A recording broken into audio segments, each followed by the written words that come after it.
Okay, today we are going to make corned beef and cabbage. So here are the ingredients.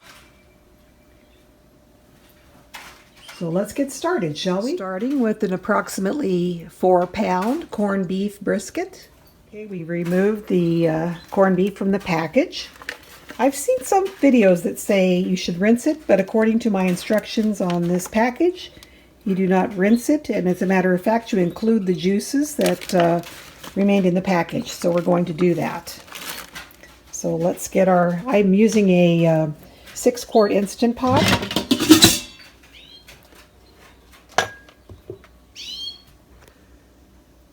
And I've got a rack in there to place the meat on.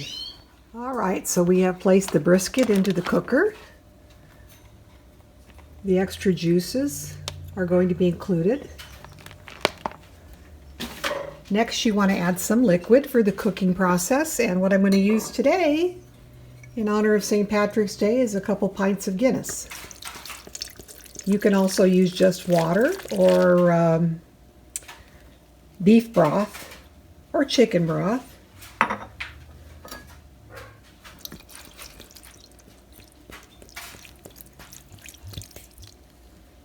And this will give it a nice flavor.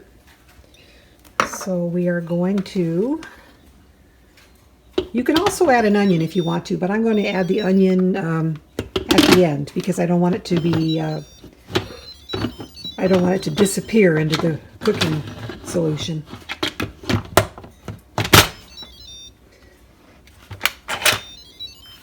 So secure the lid, make sure your vent is in sealing position. And we are going to set this to pressure cook for about 70 minutes. Or 71, whatever. So there we go. Now we just have to wait. And while we're waiting, we're going to chop up our veggies. Basically what we're going to do is cook the meat separately and then add the vegetables at the end of the cooking process. So you can use whatever vegetables you'd like. I'm going to use an onion, of course a cabbage, carrots, celery, potatoes, and parsnips. Okay, our pot has just come up to pressure, and I have just finished preparing the vegetables to eventually put in. We have parsnips, which look like this when they're bought. And then you peel them and slice them into about 1/2-inch thick slices. I've got a cabbage that's quartered.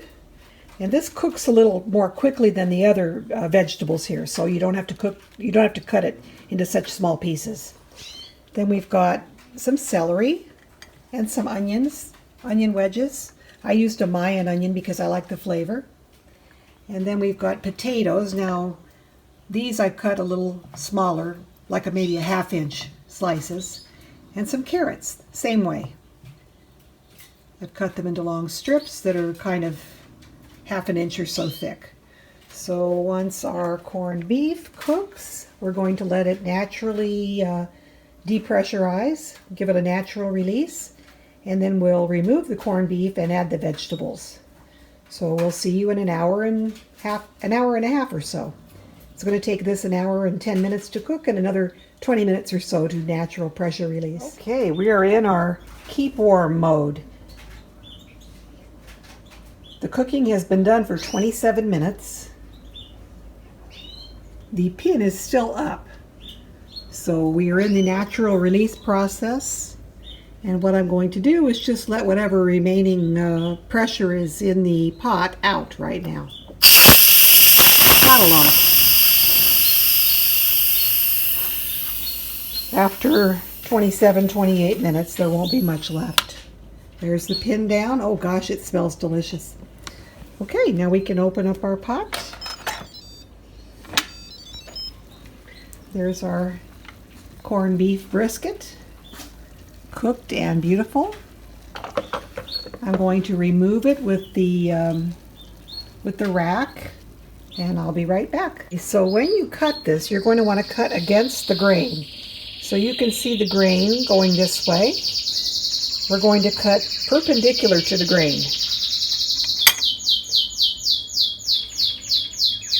So I'm just curious as to whether cooking it this long, if it's actually done, and it is rather tender. So I think we're good. The knife is pretty much going right through.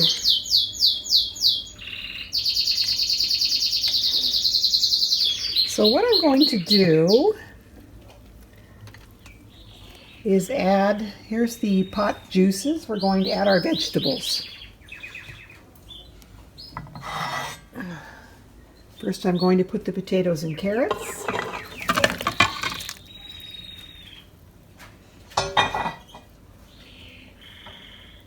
Into there go the onions and celery. Oh wow, I hope I have enough room for my cabbage. Good grief. I really got carried away. The parsnips.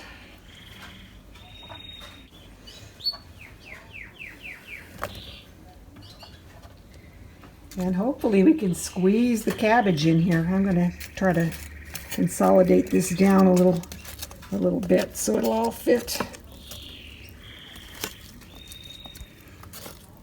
Okay. Cabbage on top. It's going to be a tight fit, but I really love these veggies. So we're going to make it work. One more square. Can we do it? I believe so. Okay. Wow, that's packed pretty tightly. Ordinarily, they don't recommend filling it above a certain line, but we're going to cross our fingers and hope this will work. So close the lid. It's back on sealing. We are going to turn off the keep warm by canceling. And then we are going to pressure cook for, I'm going to put it on for 4 minutes on high pressure. Okay, so we'll be back in 4 minutes and see how our vegetables look. You can see how nicely this is cooked. Slices up real easily. So we are good to go for the corned beef. I almost forgot to add my garlic. I am a big lover of garlic, and I'm going to add a big dollop of garlic into the vegetable pot here. That'll give it a really nice additional flavor. Okay. Can't do without the garlic.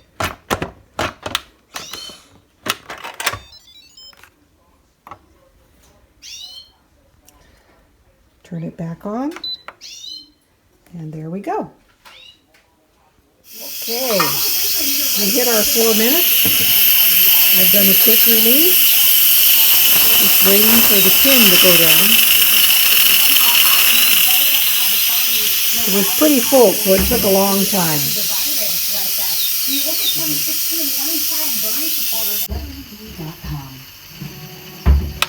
Okay, well the pin finally dropped.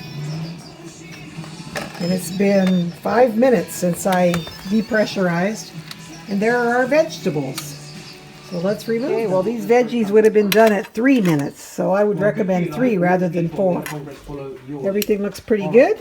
Very delicious.